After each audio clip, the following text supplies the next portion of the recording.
The energy consultants is in our Wilmslow studio. Afternoon, Richard. Is this encouraging news? Is it good news? It is good news, yeah. It means that bills won't be going up by quite as much as they were going to. So that's better news than it was before, but it's a forward step that comes after several numerous backward steps with energy prices recently. Right, so we're not going to be better off at the end of it, are we? We're just they're getting back some of the additional money that they'd put on our bills. Yeah, I think the government have realised that they have been coming down a bit too hard on energy companies or end users ultimately with the levies that they've been imposing, and they've looked to cut back on some of those. So it's positive news because it's a £50 a household improvement on where the bills were previously. But again, all it's going to do is decrease the amount that they're going up by, not to actually decrease them. Okay, I mean, it's confusing for people because there has been the increases. The energy companies have claimed one thing and they have cited levies as being a problem, and that's part of what we pay through the bill. But the government has been keen to say, well, no, that's not the bulk of it. I mean, what is the reality of the situation? Where have the price increases come from?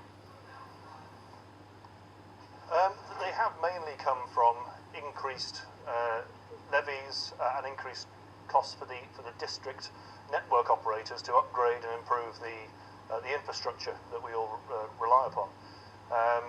So that's some of the areas where the government have looked to claw back. But what the energy companies have been claiming with the recent cost increases is that it's a combination of those factors and the wholesale cost of energy.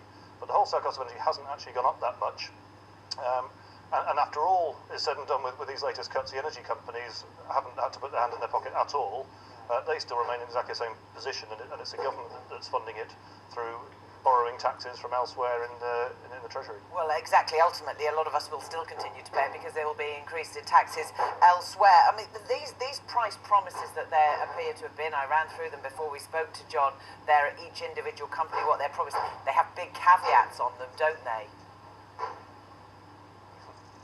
They absolutely do, yeah. I mean, I saw one that said that they will keep prices fixed unless there are changes to the wholesale cost of energy, government levies, or the distribution costs. Well, that's about 90–95% of what we pay, so it's so heavily caveated as to be almost useless. All they're saying is that they're not going to increase what they're charging as a premium to provide us with energy, but seeing as they're in the dock at the minute for charging us too much, I'm not sure that will be that will really placate many. Just briefly, Richard, we mentioned we're hearing from the Energy Secretary later. Has it frustrated you the amount of information, misinformation that has been put out there for the consumer over the past few weeks from the energy companies, from this becoming such a hot political potato?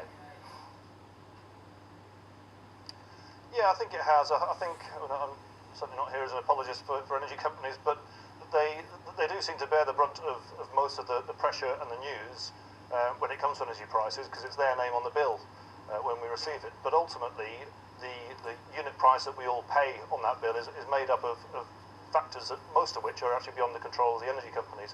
And it is actually refreshing to see that the government is tackling some of those areas, such as the network operators and the levies, where the difference really will come, rather than some of the hot air that we've seen more recently. Okay, we appreciate your time this afternoon. Thanks very much for joining us, Richard White. An MP has